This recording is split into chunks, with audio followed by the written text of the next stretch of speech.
팩트만으로 세상을 본다면 절대 이해할 수 없는 나라가 있습니다. 인구 25만의 도시, 세계가 주목하지 않았던 이름, 경주. 그런데 말입니다. 그 조용한 도시는 세계의 기준을 발칵 뒤집었습니다. 수많은 도시가 소리 높여 자신을 자랑할 때 이 도시는 아무 말도 하지 않았죠. 대신 완벽으로 답했습니다. 교통사고 0건, 시스템 오류 0회, 시민 만족도 98%. 도대체 이 나라의 잠재력은 어디서 오는 걸까요? 조용함이 힘이 되는 나라. 그 나라는 바로 대한민국입니다. 지금부터 그 놀라운 현장 속으로 들어가 보시죠. 미국에서 날아온 충격적인 이야기. 바로 시작합니다. 그리고 지금 어디에서 시청하고 계신지 댓글로 남겨주세요. 여러분의 이야기도 듣고 싶습니다. 그 전에 잠깐 1초 만에 누를 수 있는 좋아요 버튼을 꾹 눌러주시면 영상 제작에 큰 힘이 됩니다. 그럼 바로 사연 시작하겠습니다. 대한민국 경주 인구 25만. 여러분, 이 인구로 뭘 할 수 있을까요? 20개국 정상들을 받기엔 턱없이 부족하죠. 도쿄 인구 약 1,400만, 서울 인구 약 1,000만, 수치상으로 봐도 상식적으론 절대 불가능합니다. 그런데 말입니다. 2025년 가을, 경주는 해냈어요. 보란듯이 말이죠. 안녕하세요. 제 이름은 사야카 미나미라고 합니다. NHK 방송국 5년 넘게 일하고 있으며 언제나 저는 팩트에 집중을 합니다. 감정은 배제하고요. 그런데 이번엔 팩트가 제 냉소를 산산조각 냈습니다. 이야기는 3주 전으로 거슬러 올라가요. 도쿄 신주쿠에 있는 제 아파트 거실에서였죠. 퇴근 후 저녁 9시쯤이었는데 TV를 켜는 순간 충격적인 속보가 흘러나왔습니다. 난카이 대지진 발생 확률 70%로 상향 조정됐다는 내용이었어요. 화면엔 시뮬레이션 영상이 나왔는데 도쿄만 일대가 쓰나미에 휩쓸리고 오사카와 교토의 건물들이 무너지는 모습이었죠. 앵커는 차분한 목소리로 일본 정부가 난민 대책을 수립 중이며 주변국과 협의에 들어갔다고 전했습니다. 수용국 1순위가 한국이라는 말에 가슴이 철렁 내려앉더라고요. 그날 밤 아버지께 전화를 드렸어요. 70대이신 아버지는 전직 소니 엔지니어로 40년을 일본 기술의 자부심으로 사셨던 분이죠. 제가 난카이 소식을 전하자 아버지는 한숨부터 내쉬셨습니다. 일본은 언제까지 이 공포 속에서 살아야 하냐고 한탄하시더라고요. 그러시다 갑자기 목소리 톤이 바뀌며 한국 경주에서 에이펙이 열린다는 뉴스 봤느냐고 물으셨어요. 인구 25만 소도시에서 20개국 정상회의라니 말도 안 된다고 하시면서 분명 문제가 터질 거라고 단언하셨죠. 아버지는 평소에도 한국을 그렇게 보셨어요. 빠르긴 한데 조잡하고 겉만 번지르르 하다고 말이죠. 저도 솔직히 비슷한 생각이었어요. 물론 요즘 K-팝이나 한국 드라마가 전 세계적으로 인기라는 건 알고 있었죠. 제 동료들 중에도 방탄소년단 팬이 많았고 퇴근 후 한국 드라마 보는 친구들도 여럿 있었습니다. 저도 가끔 유튜브로 한국 음악을 듣긴 했어요. 멜로디가 중독성 있고 뮤직비디오 퀄리티도 훌륭했으니까요. 하지만 그건 문화 콘텐츠일 뿐이라고 생각했습니다. 국가 시스템이나 국제 행사 운영 능력하곤 별게 아니겠습니까? 어쩌면 저는 아버지 세대의 편견을 물려받은 건지도 몰라요. 한국은 일본이 식민 지배했던 나라고 전쟁의 폐허에서 간신히 일어선 나라라는 이미지 말이죠. 다음 날 출근하자마자 편집장이 저를 불렀어요. 하야시 편집장은 냉철하기로 유명한 분이었는데 그날따라 묘한 미소를 띠고 계셨죠. 경주 에이펙 취재 가보지 않겠냐고 하시더라고요. 저는 순간 의아했습니다. NHK에서 이미 선발대를 보냈고 본방송팀도 구성됐다고 들었거든요. 제가 왜 추가로 가야 하는지 물었더니 편집장은 서류 한 장을 건네며 이유를 설명하셨어요. 작은 도시가 대형 국제 행사를 치르면 반드시 문제가 생긴다는 거였죠. 화장실 대란이나 교통마비 같은 것들 말입니다. 유럽뿐만 아니라 미국 정부조차 초기엔 회의적이었다는 정보도 있다고 하셨어요.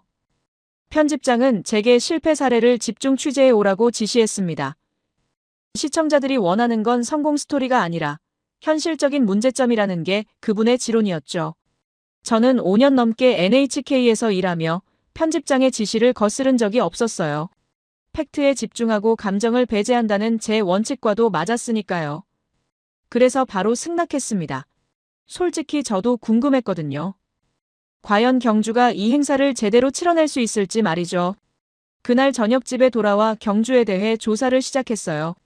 검색창에 경주를 치니 신라 천년고도라는 설명이 나왔습니다. 불국사와 석굴암이 유네스코 세계문화유산이라는 것도 알게 됐죠. 그런데 인프라 정보는 턱없이 부족했어요. 호텔 수도 제한적이고 컨벤션 시설도 최근에야 지어진 것 같았습니다. 저는 노트에 예상 문제점들을 적기 시작했어요. 숙박 시설 부족으로 인한 혼란, 교통 통제 실패 가능성, 외국어 지원 미비, 긴급 상황 대응 체계 취약성 같은 것들이었죠. 일본 온라인 커뮤니티도 들여다봤는데 반응이 제 예상과 크게 다르지 않았습니다.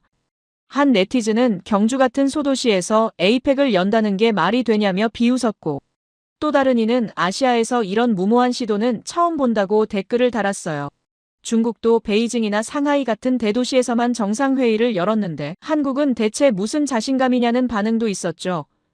저는 그 댓글들을 스크린샷으로 저장했습니다. 취재 자료로 쓸 수 있을 것 같았거든요.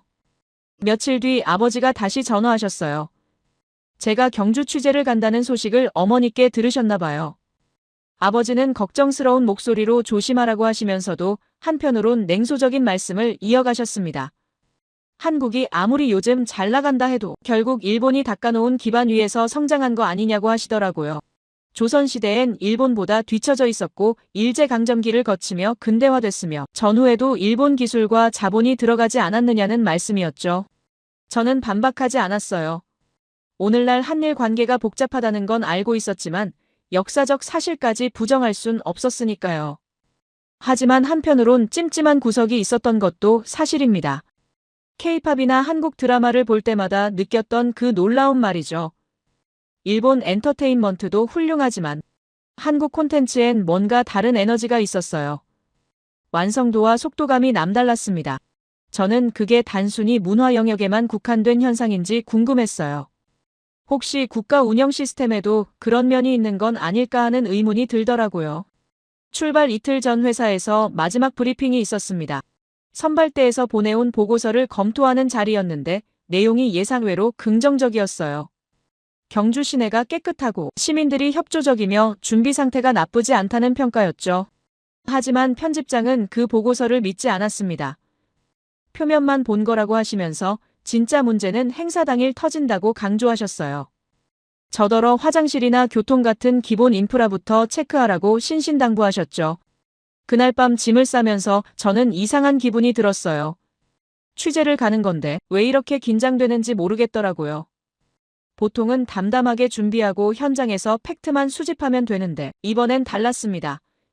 이렇게까지 마음이 복잡한 건 처음이었어요. 아버지의 말씀이 자꾸 머릿속을 맴돌았고 일본 네티즌들의 비웃음도 신경 쓰였습니다.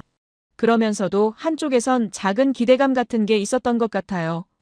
혹시 모르잖아요. 제 예상이 틀릴 수도 있다는 생각 말이죠. 다음 날 새벽 나리타 공항으로 향하는 택시 안에서 저는 창밖을 바라봤습니다. 도쿄의 불빛들이 스쳐 지나가고 있었죠. 일본은 여전히 강대국이었어요. 경제 규모로나 기술력으로나 세계 3위 안에 드는 나라였습니다.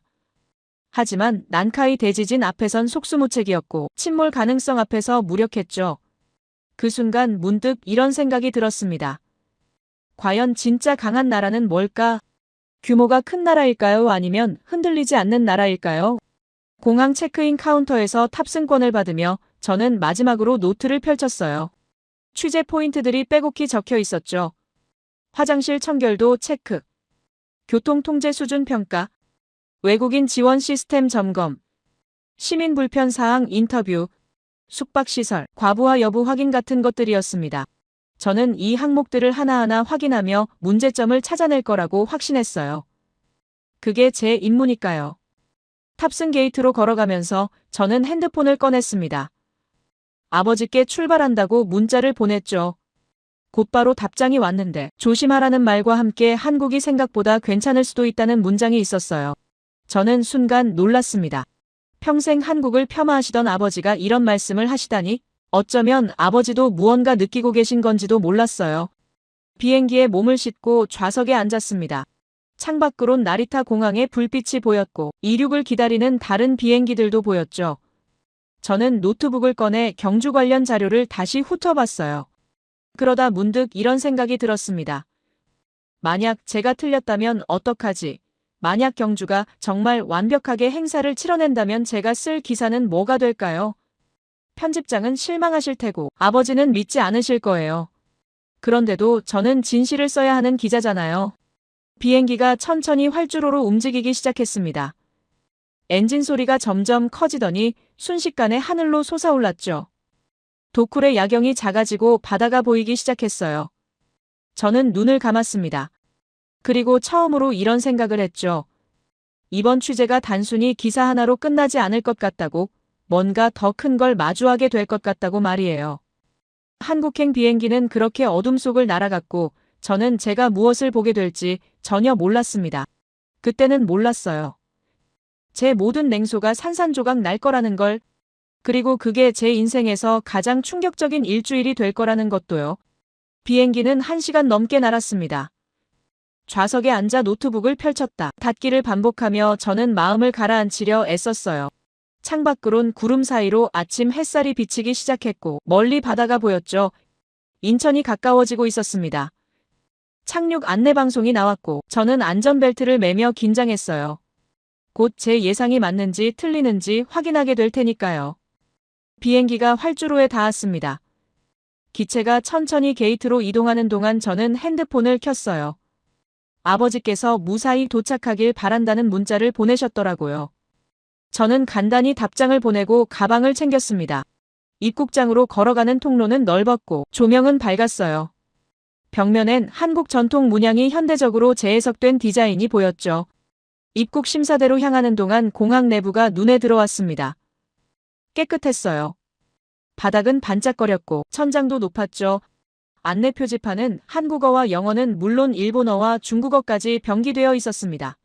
저는 속으로 생각했어요. 새로 지어서 그런가 보다 하고 말이죠.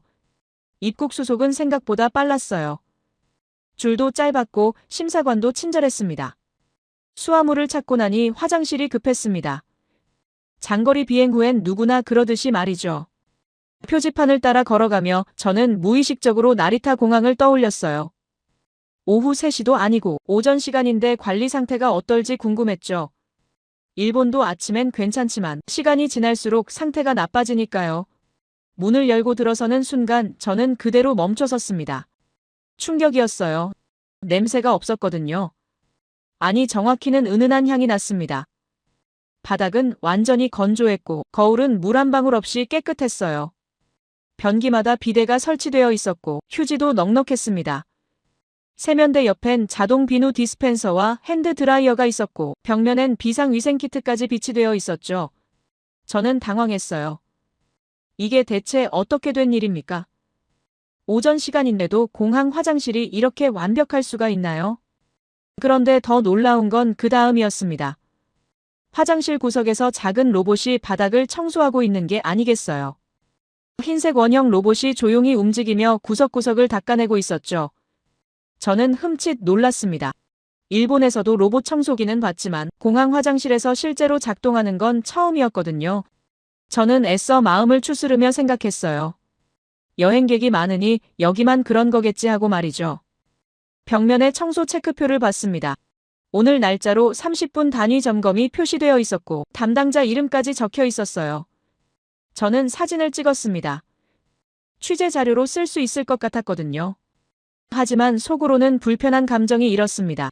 나리타는 사람이 직접 청소하는 아날로그 방식이라 신속하지 못한데 인천은 로봇까지 동원해서 30분마다 점검한다고요. 이건 분명 다른 이유가 있을 거라고 생각했어요. 화장실에서 나와 공항 로비를 둘러봤습니다. 시설은 깨끗했고 직원들은 친절했어요. 무료 와이파이 안내판이 보였고 곳곳에 충전 스테이션도 있었죠. 저는 일본을 떠올렸습니다. 나리타나 하네다 공항도 나쁘진 않지만 뭔가 낡은 느낌이 있었거든요. 그런데 인천은 모든 게 새롭고 효율적으로 보였어요. 저는 고개를 저었습니다. 아직 판단하긴 이르다고 스스로를 타일렀죠. 공항 출구 쪽으로 걸어가는데 한 남성이 제 이름이 적힌 팻말을 들고 서 있었어요. 30대 후반쯤 되어 보이는 단정한 인상의 남자였죠. 그가 유창한 일본어로 말을 걸어왔습니다. 사야카 미나미 기자님 맞으십니까 하고요. 발음이 전혀 어색하지 않았어요. 저는 깜짝 놀랐습니다. 제가 일본인이라는 걸 어떻게 알았는지도 신기했고 일본어 실력도 놀라웠거든요. 그는 자신을 유명준이라고 소개했습니다. 에이펙 국제 언론 코디네이터로 일하고 있으며 제 취재를 전담 지원하겠다고 했어요.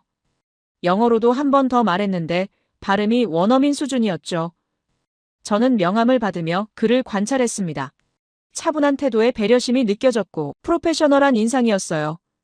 첫인상은 좋았습니다. 솔직히 아주 좋았어요. 하지만 저는 곧바로 마음을 다잡았습니다. 감정을 배제하고 냉철하게 봐야 한다고 스스로에게 다짐했죠. 유명준 팀장은 제 캐리어를 들어주며 차량으로 안내했습니다. 공항 밖으로 나오니 맑은 가을 하늘이 보였고 경주로 가는 차가 대기하고 있었어요. 차에 타자마자 유명준 팀장이 물었습니다. 비행은 편안하셨냐고요. 저는 괜찮았다고 대답하며 슬쩍 질문을 던졌어요.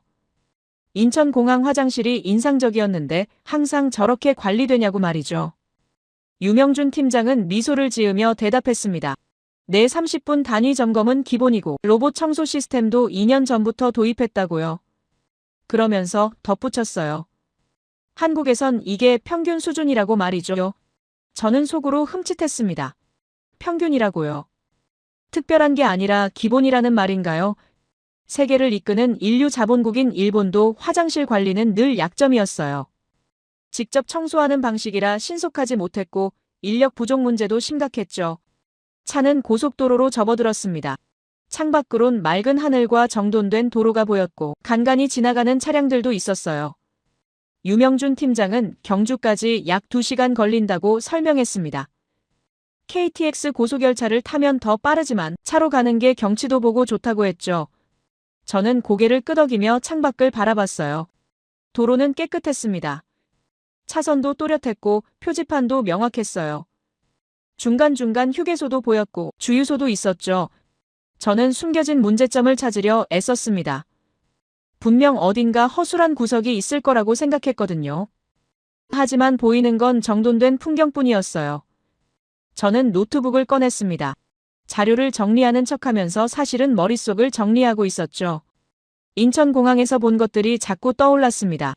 깨끗한 화장실, 로봇 청소 시스템, 30분 단위 점검, 그리고 이게 평균이라는 말. 저는 이해할 수 없었어요. 일본은 선진국이고 한국은 주변국 아닙니까? 경제 규모도 다르고 역사도 다르죠. 그런데 왜 공공시설 관리에서 한국이 앞서 있는 것처럼 보이는 걸까요? 유명준 팀장이 조용히 말했습니다. 궁금한 게 있으면 언제든 물어보시라고요. 저는 잠시 망설이다 물었어요. 한국은 언제부터 이렇게 공공시설을 잘 관리했냐고 말이죠. 유명준 팀장은 잠시 생각하더니 대답했습니다. 특별한 시작점은 없었다고요. 다만 국민들이 깨끗한 환경을 당연하게 여기고 정부도 그걸 국가 품격의 기준으로 봤다고 했어요. 국가 품격이요. 저는 그 단어가 마음에 걸렸습니다. 일본도 국가 품격을 중시하지만 공공시설 관리엔 비용 대비 효과를 먼저 따지거든요. 그런데 한국은 말도 안 되는 수준으로 투자하고 있었어요. 30분 단위 점검에 로봇까지 동원하는 게 과연 효율적일까요? 하지만 결과는 명확했습니다. 인천공항 화장실은 제가 본 어떤 공항보다 깨끗했으니까요. 차는 계속 남쪽으로 달렸고 저는 점점 불안해졌어요. 마음 한구석에 작은 균열이 생기고 있었거든요. 만약 경주도 인천처럼 완벽하다면 어떡하죠? 제가 쓸 기사는 뭐가 될까요? 편집장이 원하는 실패 사례는 어디서 찾아야 하나요? 저는 고개를 저었습니다. 아직 단정하긴 이르다고 스스로를 타일렀죠. 유명준 팀장이 말했습니다. 1시간 후면 경주 도착한다고요. 저는 창밖을 보며 대답했어요. 기대된다고 말이죠. 하지만 속마음은 달랐습니다. 과연 경주는 어떨까요? 작은 도시가 정말 20개국 정상을 받을 준비가 되어 있을까요? 아니면 제 예상대로 문제가 드러날까요? 저는 파헤쳐야 했습니다. 진실을 말이죠. 차는 고속도로를 빠져나와 지방도로로 접어들었습니다. 창밖으론 논밭과 작은 마을들이 보였고 멀리 산도 보였어요. 경주가 가까워지고 있었죠. 저는 노트를 펼쳤습니다. 취재 포인트들을 다시 확인하며 마음을 다잡았어요. 저는 냉철한 기자니까요. 팩트만 보면 됩니다. 감정은 배제하고요. 하지만 마음속 균열은 점점 커지고 있었습니다. 인천공항에서 본 로봇이 자꾸 떠올랐고 유명준 팀장의 미소도 생각났어요. 그리고 이게 평균이라는 말. 저는 문득 깨달았습니다. 제가 지금 두려워하고 있다는 걸요. 제 예상이 틀릴까봐. 한국이 정말 대단한 나라일까봐. 그래서 제 냉소가 무너질까봐 말이죠. 차는 경주 시내로 들어섰고 저는 창밖을 주시했습니다.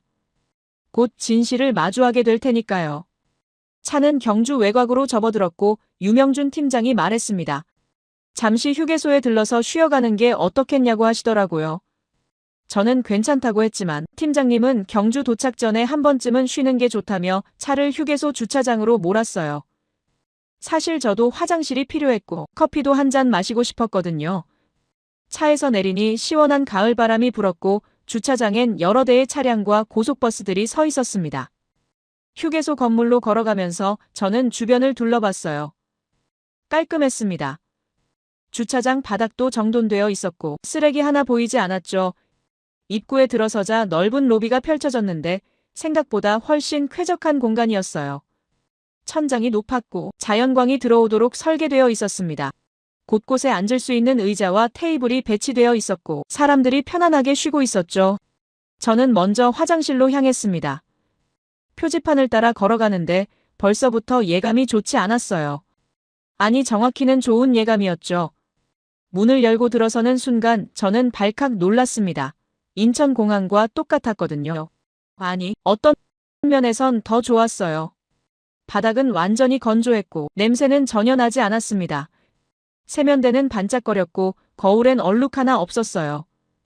휴지도 넉넉했고 비누 디스펜서도 가득 차 있었죠. 벽면에 청소 체크표를 확인했습니다.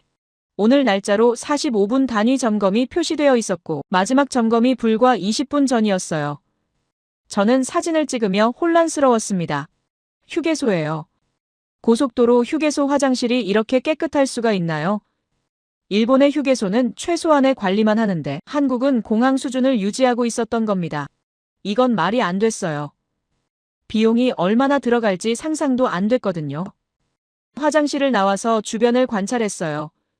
사람들이 밝은 표정으로 음식을 먹고 있었고 가족 단위 여행객들도 많이 보였습니다.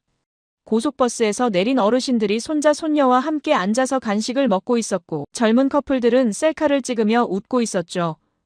모두가 설레는 미소를 짓고 있었어요. 여행의 행복이 그대로 느껴지는 풍경이었습니다. 인천공항에서 느꼈던 그 감정이 다시 되살아났습니다. 사람 중심이라는 생각이요. 한국은 공공시설을 단순히 기능적인 공간이 아니라 사람들이 편안하게 쉴 수 있는 공간으로 만들고 있었어요. 청결함도 중요하지만 쾌적함과 다양성까지 고려하고 있었던 겁니다. 유명준 팀장이 커피를 들고 제 맞은편에 앉았습니다. 휴게소가 마음에 드냐고 물으시더라고요. 저는 솔직하게 대답했어요. 예상보다 훨씬 좋다고요. 일본 휴게소와는 차원이 다르다고 했죠. 유명준 팀장은 미소를 지으며 말했습니다. 한국은 고속도로 휴게소도 경쟁이 치열하다고 하시더라고요. 청결도와 서비스 품질로 평가받고 등급이 매겨진다고 했어요. 등급이요? 저는 놀랐습니다. 휴게소에 등급을 매긴다고요? 유명준 팀장은 설명을 이어갔어요. 한국도로공사에서 매년 평가해서 우수 휴게소를 선정하고 인센티브를 준다고 했습니다. 그래서 각 휴게소가 서비스 개선에 경쟁적으로 투자한다고 하시더라고요. 저는 데이터를 확인하고 싶었어요. 정말 객관적인 지표가 있는지 말이죠. 유명준 팀장은 핸드폰을 꺼내서 한국도로공사 앱을 보여주셨습니다. 앱에는 각 휴게소의 청결도 점수와 고객 만족도가 실시간으로 표시되어 있었어요. 지금 제가 있는 휴게소는 청결도 98점에 고객 만족도 96점이었습니다. 리뷰도 수천 개가 달려 있었고 평점도 높았죠. 저는 할 말을 잃었어요. 이게 과연 가능한 일입니까? 휴게소 하나하나를 이렇게 철저하게 관리하고 평가한다는 게 믿기지 않았습니다. 저는 애써 냉철함을 유지하려고 노력했어요. 감정에 휩쓸리면 안 된다고 스스로를 다독였죠. 아직 경주에 도착하지도 않았고 본 것도 많지 않았습니다. 하지만 마음 한구석에서는 이미 알고 있었어요. 제 예상이 완전히 빗나가고 있다는 걸요. 한국은 제가 생각했던 나라가 아니었습니다. 빠르기만 하고 조잡한 나라가 아니라 디테일을 챙기고 사람을 배려하는 나라였어요. 유명준 팀장이 일어서며 말했습니다. 이제 출발할 시간이라고요. 경주까지 30분 정도 남았다고 하시더라고요. 저는 커피를 다 마시고 일어났습니다. 휴게소를 나서면서 다시 한번 뒤돌아봤어요. 찬란함이 느껴지는 공간이었습니다. 조명도 밝았고 사람들의 표정도 밝았죠. 저는 문득 생각했어요. 일본은 언제부터 이런 밝음을 잃어버린 걸까 하고요. 차에 타서 안전벨트를 매는데 유명준 팀장이 조용히 말했습니다. 경주는 더 놀라실 거라고 하시더라고요. 작은 도시지만 준비는 철저하다고 했어요. 저는 대답 대신 고개만 끄덕였습니다. 이미 예상이 빗나가고 있었거든요. 더 놀랄 준비는 되어 있었지만 인정하고 싶지 않았어요. 제 냉소가 무너지는 걸 느끼고 싶지 않았습니다. 차는 다시 도로로 나섰고 경주를 향해 달렸습니다. 창밖으론 논밭과 작은 마을들이 지나갔고 멀리 산도 보였어요. 하늘은 맑았고 구름은 천천히 흘러갔죠. 저는 노트북을 펼쳤습니다. 취재 포인트를 다시 확인하면서 마음을 다잡으려 했어요. 하지만 자꾸만 휴게소 화장실이 떠올랐고 로봇 청소기가 생각났습니다. 그리고 사람들의 밝은 표정도요. 문득 편집장의 말씀이 떠올랐습니다. 실패 사례를 찾아오라고 하셨죠. 하지만 지금까지 본 건 성공 사례뿐이었어요. 인천공항도 완벽했고 휴게소도 훌륭했습니다. 경주는 어떨까요? 과연 작은 도시가 20개국 정상을 받을 준비가 되어 있을까요? 아니면 드디어 제가 찾던 문제점이 나타날까요? 경주의 첫 느낌은 조용했습니다. 큰 빌딩도 없었고 화려한 간판도 보이지 않았어요. 하지만 정돈되어 있었습니다. 거리는 깨끗했고 건물들은 단정했죠. 멀리 고분들이 보였고 한옥 지붕도 눈에 띄었습니다. 저는 숨을 깊이 들이마셨어요. 이제 시작이라고 스스로에게 말했습니다. 진짜 경주를 보게 될 거라고요. 유명준 팀장이 먼저 역사 유적지를 보여드리겠다고 말했습니다. 에이펙 준비 상황을 보기 전에 경주라는 도시를 이해하는 게 중요하다면서 불국사로 향했어요. 저는 창밖을 바라보며 고개를 끄덕였습니다. 솔직히 사찰이나 유적지에는 큰 관심이 없었지만 취재의 일부라고 생각하며 받아들였죠. 차는 산 쪽으로 올라가기 시작했고 도로 양옆으로 단풍이 물든 나무들이 보였습니다. 가을 햇살이 나뭇잎 사이로 쏟아지며 황금빛으로 반짝이는 풍경이 펼쳐졌어요. 주차장에 도착해서 차에서 내리니 맑은 공기가 폐부 깊숙이 들어왔습니다. 도쿄의 매연 냄새와는 완전히 다른 신선함이었죠. 멀리 불국사 입구가 보였고 그곳으로 걸어가는 사람들의 모습도 눈에 들어왔어요. 유명준 팀장은 천천히 걸으며 설명을 시작했습니다. 불국사는 1300년 전 신라 시대에 지어진 사찰이며 유네스코 세계문화유산이라고 했어요. 저는 속으로 생각했습니다. 1300년이라. 일본의 교토 사찰들도 오래됐지만 대부분 500년에서 700년 정도인데 여기는 그보다 훨씬 오래된 거네요. 입구를 지나 계단을 오르기 시작했습니다. 청운교와 백운교라는 이름의 돌계단이었는데 경사가 꽤 가팔았어요. 계단을 오르며 유명준 팀장이 말했습니다. 이 계단은 속세에서 부처의 세계로 올라가는 상징이라고 하면서 1300년 동안 수많은 사람들이 이 돌을 밟고 올라갔다고 했어요. 저는 계단의 돌을 내려다봤습니다. 오랜 세월 동안 사람들의 발에 닿아서 표면이 매끄러워져 있었죠. 손으로 만져보니 차갑고 단단한 돌의 감촉이 느껴졌습니다. 계단을 다 오르고 나니 대웅전 마당이 펼쳐졌습니다. 넓은 마당 중앙에 다보탑과 석가탑이 서 있었고 그 뒤로 대웅전의 웅장한 모습이 보였어요. 저는 숨이 멎을 것 같았습니다. 아름다웠거든요. 다보탑은 복잡하고 화려한 구조로 되어 있었고 석가탑은 단순하면서도 균형 잡힌 형태였죠. 두 탑이 서로 대비되면서도 조화를 이루고 있었습니다. 유명준 팀장이 조용히 말했습니다. 다보탑은 1300년 동안 한 번도 무너진 적이 없다고 했어요. 전쟁도 겪었고 지진도 있었지만 여전히 서 있다면서요. 저는 탑 주변을 천천히 걸으며 세부적인 조각들을 살펴봤습니다. 돌에 새겨진 문양 하나하나가 정교했고 비율도 완벽했어요. 일본에도 오래된 사찰들이 많지만 대부분 나무로 지어져서 화재나 지진으로 여러 번 재건축됐습니다. 그런데 불국사는 돌로 지어져서 1300년을 버텨왔다는 게 믿기지 않았어요. 유명준 팀장이 덧붙여 말했습니다. 신라시대 석공들의 기술력은 당시 세계 최고 수준이었다면서 일본의 아스카 문화도 신라에서 기술을 전수받아 발전했다고 했어요. 저는 그 말에 깜짝 놀랐습니다. 일본이 한국에서 기술을 배웠다고요. 아버지 세대는 늘 반대로 말씀하셨는데요. 일본이 한국을 근대화시켰고 기술을 가르쳐줬다고 하셨잖아요. 유명준 팀장은 차분하게 설명을 이어갔습니다.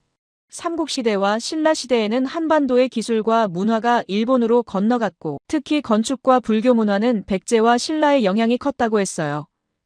저는 할 말을 잃었습니다. 제가 배운 역사와 완전히 달랐거든요. 대웅전 안으로 들어가서 불상을 봤습니다. 고요하고 평화로운 표정의 부처님이 앉아 계셨고 그 앞에 사람들이 조용히 기도를 하고 있었어요. 저도 모르게 숙연해졌습니다.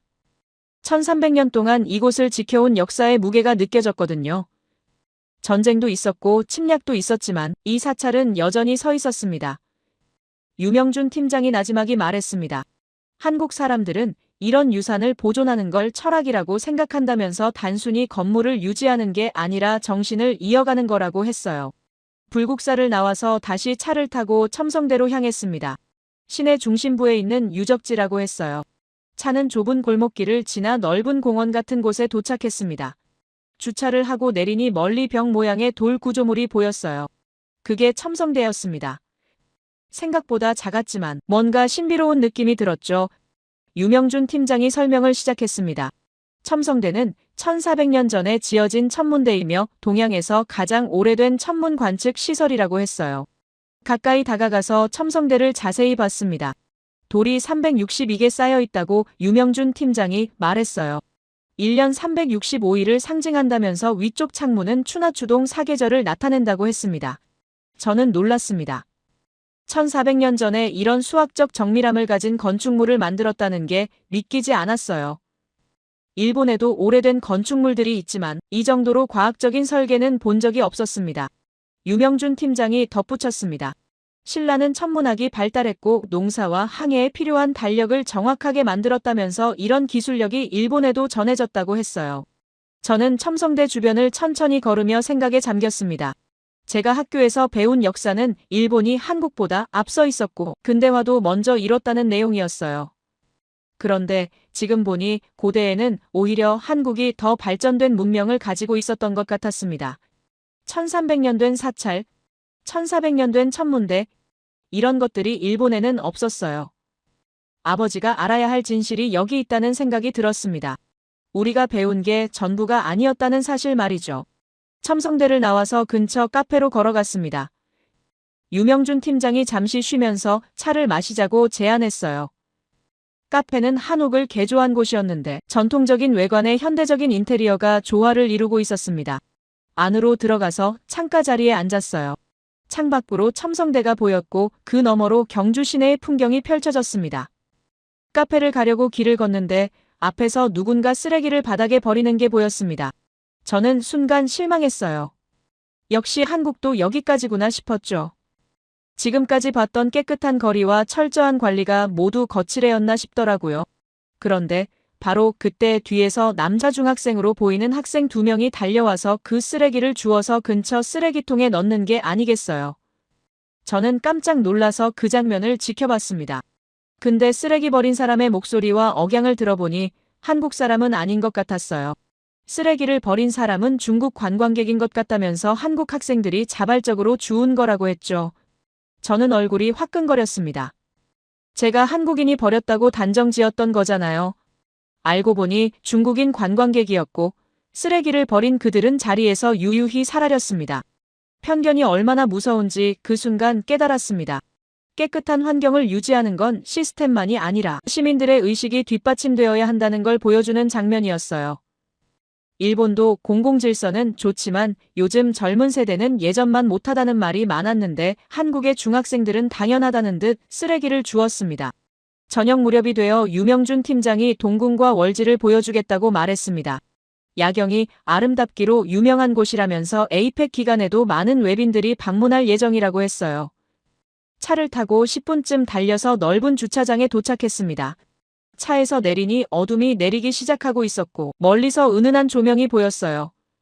사람들이 입구 쪽으로 걸어가고 있었고 저희도 그 뒤를 따라 걸었습니다.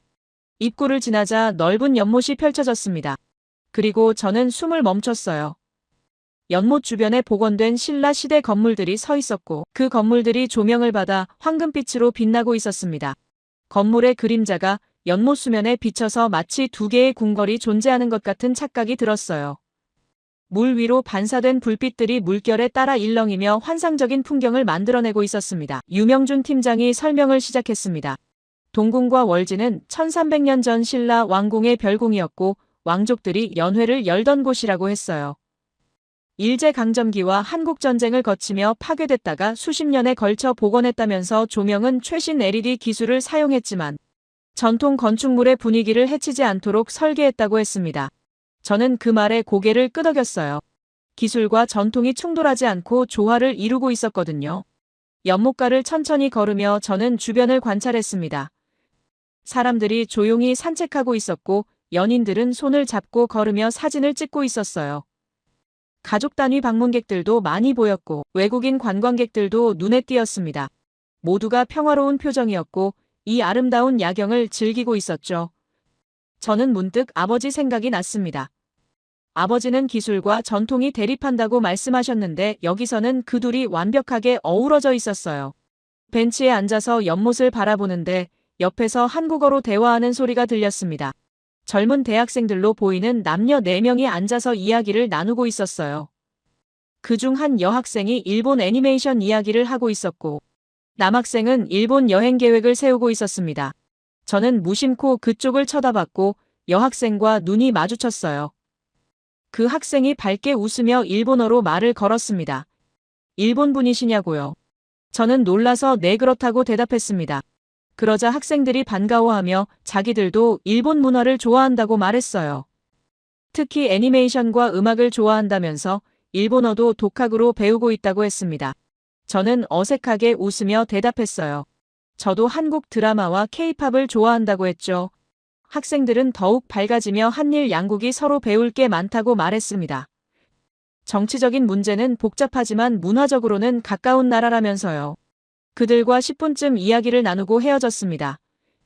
유명준 팀장과 다시 걷기 시작했는데 마음이 복잡했어요. 한국의 젊은 세대는 일본에 대한 적대감이 없어 보였고 오히려 관심과 애정을 가지고 있었습니다.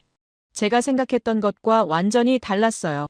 아버지 세대는 한일 관계를 늘 경쟁과 대립으로 봤는데 젊은 세대는 협력과 교류로 보고 있었습니다. 출구 쪽으로 걸어가는데 작은 카페가 보였습니다. 유명준 팀장이 여기서 차 한잔하고 가자고 제안했고 저는 흔쾌히 받아들였어요. 카페는 한옥 스타일로 꾸며져 있었고 내부는 따뜻하고 아늑했습니다. 주문을 하려고 카운터로 가는데 점원이 밝게 웃으며 인사를 했어요. 20대 후반쯤 되어 보이는 여성이었는데 일본어로 어서 오세요라고 말했습니다. 제가 일본인인 걸 어떻게 아셨냐고 물으니 그냥 느낌으로 알았다면서 웃었어요. 차를 주문하고 자리에 앉았습니다. 창밖으로 동궁과 월지의 조명이 여전히 아름답게 빛나고 있었어요. 저는 오늘 하루를 돌이켜봤습니다. 불국사에서 느낀 경외감, 첨성대에서 깨달은 역사의 진실, 쓰레기를 주운 중학생들, 그리고 지금 만난 따뜻한 사람들, 모든 게 제 예상을 완전히 벗어나 있었습니다. 저는 실패 사례를 찾으러 왔는데 오히려 성공 사례만 보고 있었어요. 유명준 팀장이 조용히 말했습니다. 내일은 에이펙 준비 현장을 보여드리겠다면서 컨벤션 센터와 숙박 시설을 둘러볼 거라고 했어요. 저는 고개를 끄덕였습니다. 하지만 속으로는 이미 알고 있었어요. 내일도 놀랄 거라는 걸요. 경주는 제가 생각했던 것보다 훨씬 더 준비되어 있을 거라는 걸 말이죠. 저는 창밖을 바라보며 생각했습니다. 이제 냉소적인 기사는 쓸 수 없겠다고요. 팩트가 제 편견을 완전히 무너뜨렸으니까요. 호텔에 돌아와서 침대에 누웠습니다. 몸은 분명 피곤했는데 이상하게 마음은 가벼웠어요. 오늘 하루 동안 걸은 거리만 해도 꽤 됐고 정신적으로도 많은 걸 소화해야 했지만 마음과 눈이 정화되는 느낌이 들었습니다. 유명준 팀장을 비롯해서 만난 모든 사람들이 친절했고 덕분에 편히 쉬면서도 많은 걸 배우고 있다는 생각이 들었어요. 일본에서 취재할 때는 늘 긴장하고 경계하며 움직였는데 여기서는 그럴 필요가 없었습니다. 사람들이 진심으로 도우려 했고 숨기는 게 없어 보였죠. 다음 날 아침 일찍 일어나서 준비를 마치고 로비로 내려갔습니다. 유명준 팀장이 이미 와 계셨고 커피 2잔을 들고 있었어요.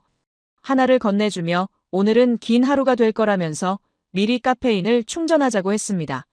저는 감사하다고 말하며 커피를 받아 마셨어요. 따뜻하고 부드러운 맛이 입안에 퍼지면서 정신이 또렷해졌습니다. 차를 타고 프레스센터로 향했습니다. 시내 중심부에 있는 큰 건물이라고 했어요. 10분쯤 달려서 도착한 곳은 현대적인 외관의 5층 건물이었습니다. 입구에는 각국 언론사 로고가 붙어 있었고 출입하는 사람들로 붐볐어요. 보안 검색대를 통과하고 안으로 들어가니 넓은 로비가 펼쳐졌습니다. 천장이 높았고 자연광이 들어오도록 설계되어 있었죠.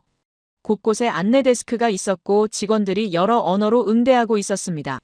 유명준 팀장이 저를 3층 미디어룸으로 안내했고 엘리베이터를 타고 올라가는 동안 팀장님이 설명했어요. 이 건물은 에이펙을 위해 6개월 전부터 준비했고 각국 언론사에 무료로 제공된다면서 인터넷과 전화는 물론 식사까지 지원된다고 했습니다. 저는 놀랐어요. 일본에서 국제 행사를 취재할 때도 프레스센터가 있긴 했지만 이 정도 수준은 아니었거든요. 3층에 도착해서 문을 열고 들어가니 광활한 공간이 펼쳐졌습니다. 책상과 의자가 줄지어 배치되어 있었고 각 자리마다 콘센트와 랜선이 설치되어 있었어요. 커다란 스크린이 여러 개 걸려 있었고 실시간으로 뉴스를 송출하고 있었습니다. 이미 수십 명의 기자들이 자리를 잡고 작업하고 있었고 여러 나라 언어가 뒤섞여 들렸습니다. 한쪽 구석에 커피와 간식 코너가 있어서 다가가 봤습니다. 무료였어요. 커피 머신이 3대나 있었고 생수와 주스도 무제한 제공되고 있었습니다. 샌드위치와 과일도 준비되어 있었고 한국 전통 간식인 떡까지 있었어요. 저는 감탄했습니다. 취재진 케어가 이 정도라니 상상도 못했거든요. 일본에서는 물 한 병도 자비로 사 먹어야 했는데요. 자리에 앉아서 노트북을 펼쳤습니다. 와이파이에 접속하니 속도가 엄청나게 빨랐어요. 파일 하나를 업로드하는데 3초도 안 걸렸습니다. 옆자리에 앉은 서양인 남성이 영어로 말을 걸어왔어요. 영국 BBC 기자라면서 자신을 소개했습니다. 저도 일본 NHK에서 왔다고 말했죠. 그는 경주의 준비 상태가 놀랍다면서 런던에서 국제 행사를 할 때도 이 정도는 아니었다고 했습니다. 저는 그 말에 귀가 번쩍 뜨였어요. 런던이면 세계적인 대도시인데 거기서도 이 수준은 안 됐다고요. BBC 기자는 고개를 끄덕이며 말을 이었습니다. 특히 언론 지원이 탁월하다면서 통역 서비스도 1대1로 제공되고 교통편도 무료라고 했어요. 자기는 20년 넘게 국제 행사를 취재했지만 이렇게 완벽한 건 처음이라고 덧붙였습니다. 유명준 팀장이 다가와서 이제 컨벤션 센터로 가자고 말했습니다. 정상들이 회의할 장소를 보여주겠다면서요. 저는 노트북을 챙기고 일어났어요. BBC 기자에게 나중에 다시 보자고 인사하고 나왔습니다. 엘리베이터를 타고 1층으로 내려가는데 팀장님이 말했습니다. 컨벤션 센터까지는 차로 10분 거리인데 지금쯤 각국 정상 차량들이 이동 중일 거라면서 운이 좋으면 볼 수도 있다고 했어요. 차를 타고 출발했습니다. 도로는 통제되어 있었고 경찰 차량들이 곳곳에 배치되어 있었어요. 하지만 혼잡하지 않았습니다. 교통 흐름이 매끄러웠고 신호체계도 완벽하게 작동하고 있었죠. 3분쯤 달리는데 앞에서 검은색 고급 차량 행렬이 보였습니다. 유명준 팀장이 말했습니다. 저게 정상 차량이라면서 아마 미국이나 유럽 쪽 정상일 거라고 했어요. 차량 행렬은 질서정연하게 움직였고 주변 경호도 삼엄했습니다. 하지만 시민들의 일상을 방해하지 않았어요. 일반 차량들도 우회로를 통해 잘 흐르고 있었고 보행자들도 불편 없이 걸어다니고 있었습니다. 저는 놀랐어요. 일본에서 정상 행사가 있을 때는 도심 전체가 마비되곤 했거든요. 그런데 경주는 인구 25만의 작은 도시인데도 교통 통제가 완벽했습니다. 컨벤션 센터에 도착했습니다. 현대적이면서도 한국 전통 미학을 담은 건물이었어요. 곡선형 지붕이 한옥을 연상시켰고 외벽은 유리와 목재가 조화를 이루고 있었습니다. 입구에서 보안 검색을 받고 안으로 들어갔어요. 로비는 광활했고 천장은 15m는 되어 보였습니다.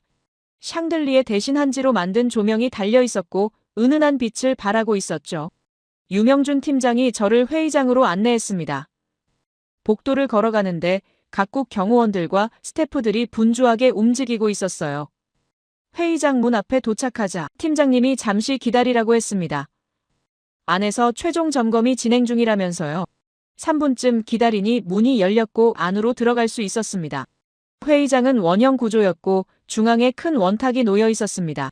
20개국 정상들이 앉을 자리가 국기와 함께 표시되어 있었고 각 자리마다 통역 장비와 자료가 준비되어 있었어요. 천장에는 최첨단 조명과 카메라가 설치되어 있었고 벽면에는 대형 스크린이 여러 개 걸려 있었습니다. 저는 천천히 회의장을 둘러봤어요. 모든 게 완벽했습니다. 티 하나 없이 깔끔했고 기술적으로도 최고 수준이었죠. 유명준 팀장이 자랑스럽게 말했습니다. 변수 대응 매뉴얼을 40가지 넘게 준비했다면서 정전부터 화재까지 모든 상황에 대비했다고 했어요.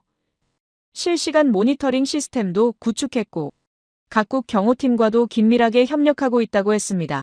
저는 할 말을 잃었어요. 47가지 매뉴얼이라니 이건 단순한 준비가 아니라 완벽을 향한 집착이었습니다. 문득 깨달았습니다. 왜 한국이 이렇게 빠르게 경제 성장을 이뤘는지 알 것 같았어요. 왜 강대국들의 입에 한국이라는 이름이 자꾸 오르내리는지도 이해됐습니다. 이들은 금기를 두려워하지 않았고 경계를 뛰어넘었어요. 기술과 전통을 대립시키지 않고 조화시켰고 규모의 한계를 철저한 준비로 극복했습니다. 아시아의 중심이 되려는 야망이 아니라 실력으로 중심이 되고 있었어요. 반면 우리 일본을 떠올렸습니다. 우리는 여전히 과거의 영광에 기대고 있었어요. 소니와 도시바가 세계를 이끌던 시절을 그리워하며 지금의 쇠퇴를 인정하지 않으려 했죠. 반도체에서 밀렸고 디스플레이에서도 졌으며 배터리 기술도 한국에 뒤처졌습니다. 하지만 아버지 세대는 여전히 한국을 폄하하며 일본이 우월하다고 믿고 있었어요.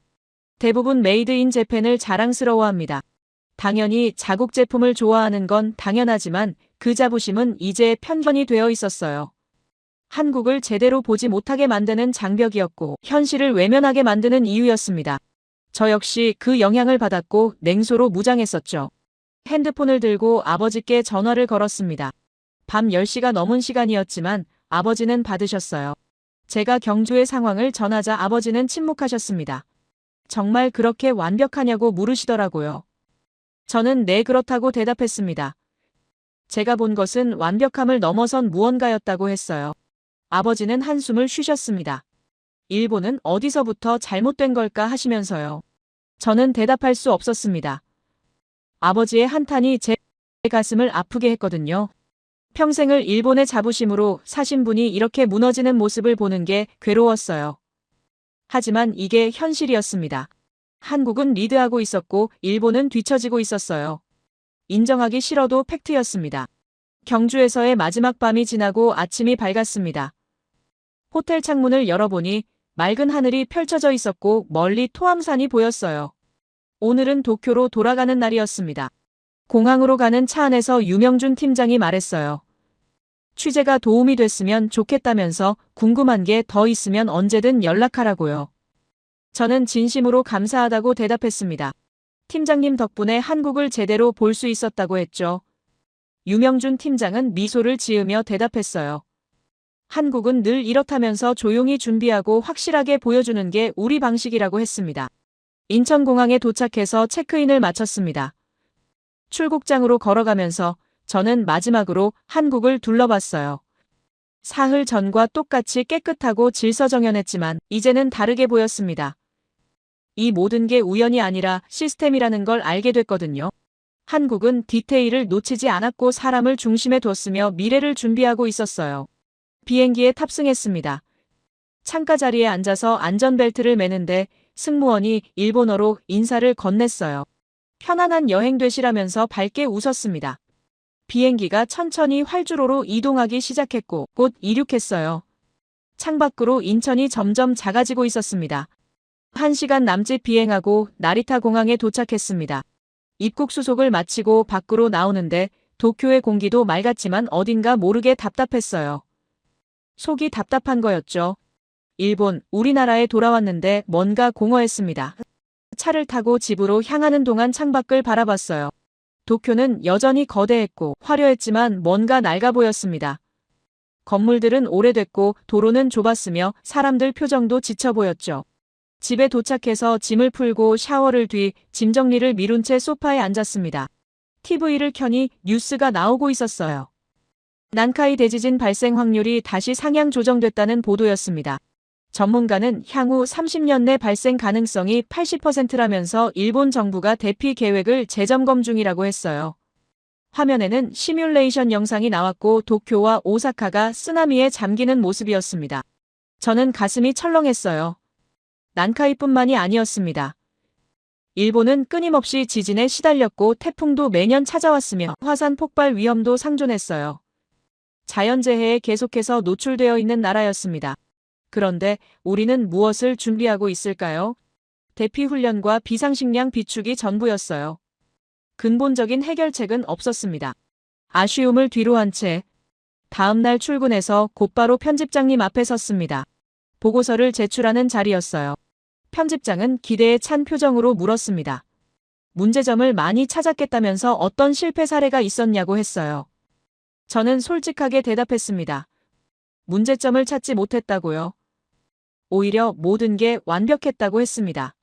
편집장의 표정이 굳어졌어요. 제가 본 것들을 설명했습니다.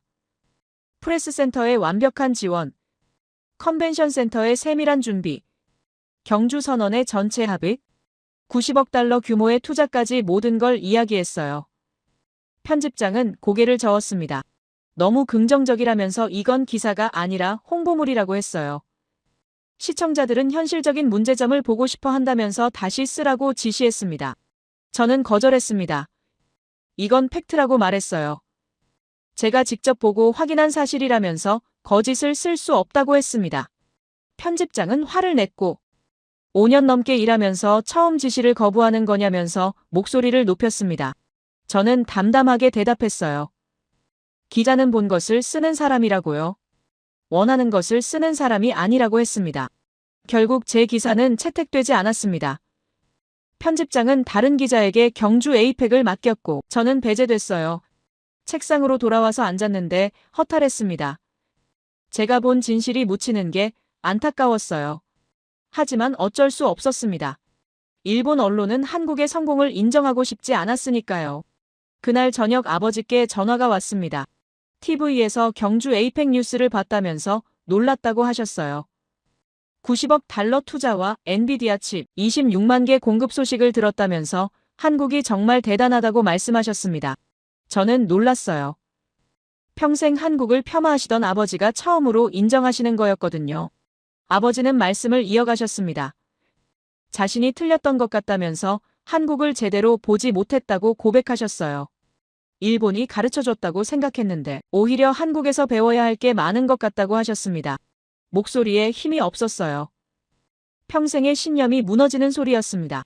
저는 조심스럽게 물었습니다. 그럼 일본은 지금 어디에 있는 걸까요? 아버지는 한참을 침묵하시다가 대답하셨어요. 과거에 머물러 있는 것 같다면서 변화를 두려워하고 흐름을 읽지 못하고 있다고 했습니다. 한국은 미래를 준비하는데 일본은 과거를 지키려 한다면서 이게 문제라고 하셨어요. 통계를 찾아봤습니다. 반도체 시장에서 삼성은 세계 2위였고 SK 하이닉스는 3위였어요. 일본 기업은 10위 안에도 없었습니다. 디스플레이는 LG가 1위였고 배터리는 LG와 삼성이 시장을 양분하고 있었죠. 조선업도 한국이 세계 1위였고 일본은 중국에도 밀렸습니다. 수치가 명확하게 보여주고 있었어요. 흐름이 바뀌었다는 걸요. 더 충격적인 건 동맹 관계였습니다.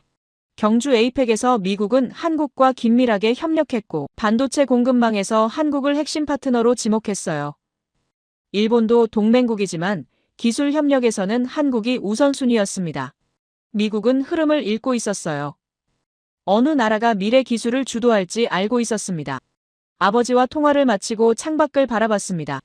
도쿄의 야경이 여전히 화려했지만 공허해 보였어요.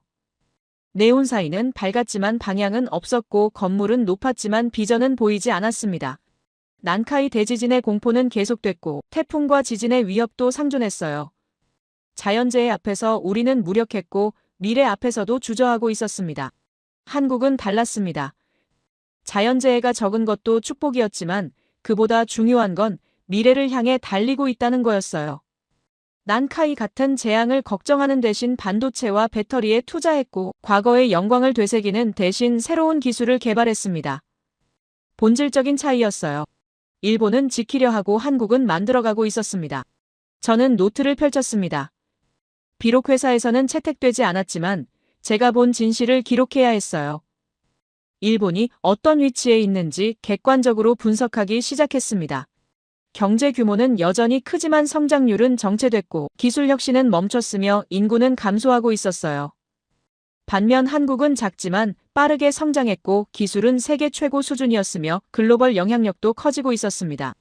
일본은 무엇을 해야 할까요? 본질적으로 봤을 때 변화를 받아들여야 했습니다. 과거의 성공 방식을 고집하지 말고 새로운 패러다임을 인정해야 했어요.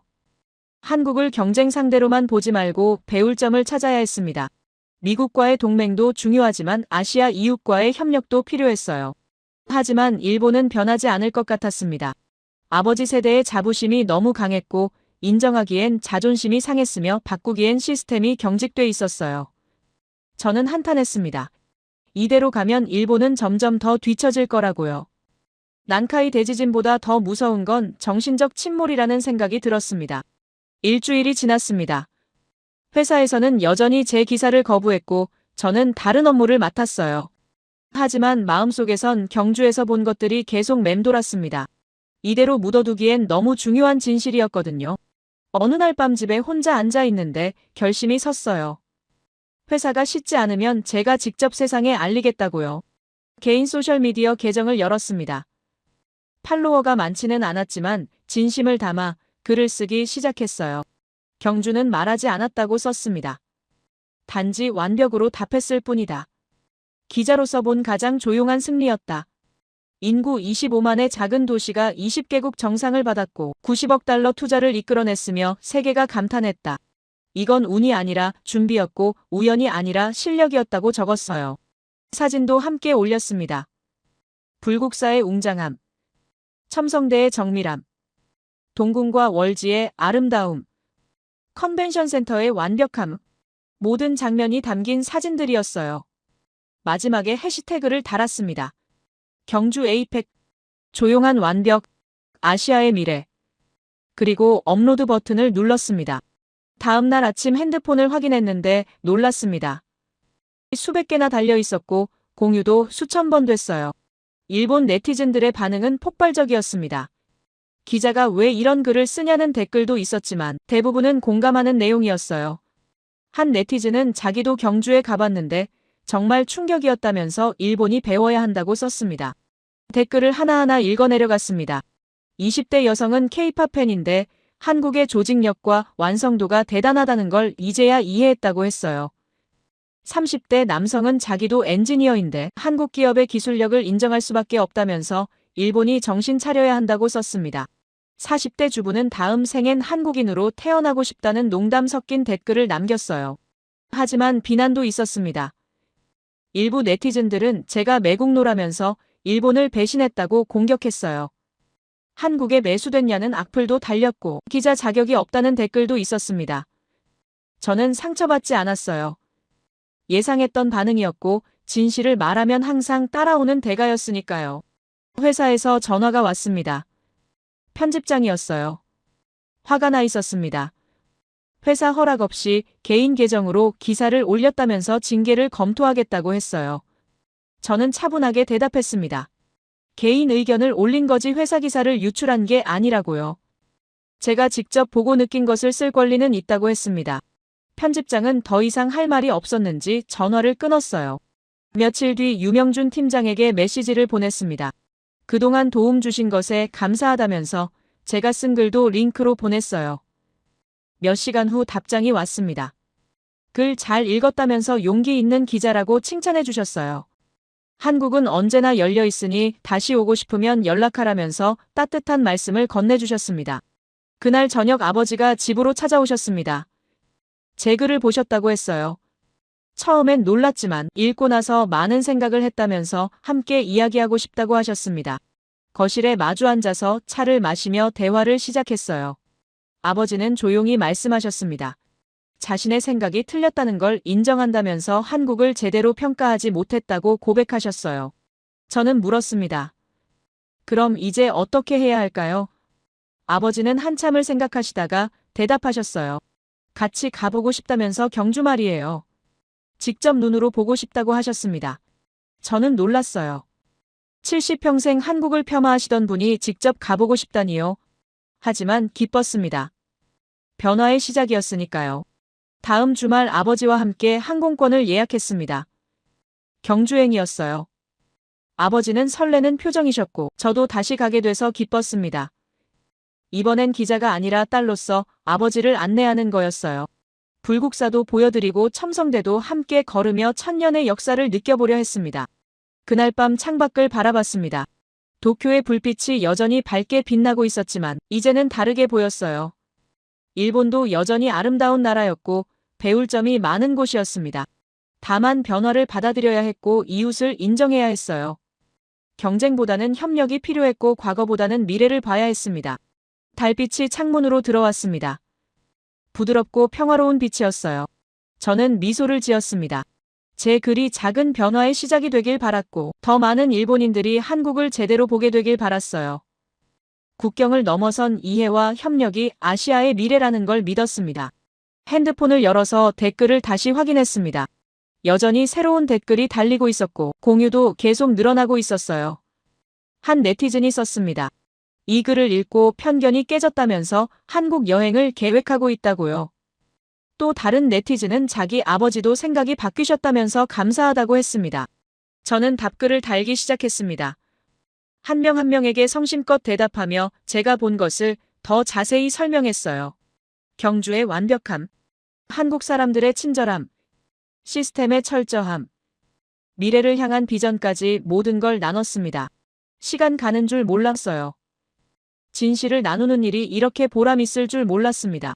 새벽이 가까워졌습니다. 창밖이 점점 밝아지고 있었고 도쿄의 아침이 시작되고 있었어요. 저는 노트를 펼쳤습니다. 마지막 문장을 쓰고 싶었어요. 나는 기자다 그리고 증인이다라고 적었습니다. 조용한 완벽을 목격했고 변화의 물결을 느꼈으며 미래의 방향을 봤다. 일본은 과거에 머물 수 없고 한국은 이미 미래로 가고 있다. 우리가 할 일은 인정하고 배우며 함께 나아가는 것이다. 핸드폰을 내려놓고 침대에 누웠습니다. 피곤했지만 평온했어요. 제가 할 일을 했고 진실을 전했으니까요. 앞으로 어떤 일이 벌어질지 모르지만 후회는 없었습니다. 아버지와 함께 경주에 가는 날이 기대됐고 더 많은 일본인들이 제 글을 읽기를 바랐어요. 눈을 감았습니다. 경주의 풍경이 떠올랐어요. 불국사의 석탑, 첨성대의 우아함, 동궁과 월지의 물빛, 그리고 사람들의 따뜻한 미소, 모든 게 생생했습니다. 조용한 완벽이 세상을 설득하고 있었고 진실은 결국 전해지고 있었어요. 한 명의 기자가 본 것이 한 세대의 편견을 무너뜨리고 있었습니다. 아침 햇살이 방 안으로 쏟아져 들어왔습니다. 새로운 하루가 시작되고 있었어요. 저는 평화로운 미소를 지었습니다. 이야기는 여기서 끝이 아니었어요. 시작이었습니다. 일본과 한국이 함께 만들어갈 미래의 시작 말이죠. 제 이야기를 끝까지 들어주셔서 감사합니다. 모두 안녕히 계세요.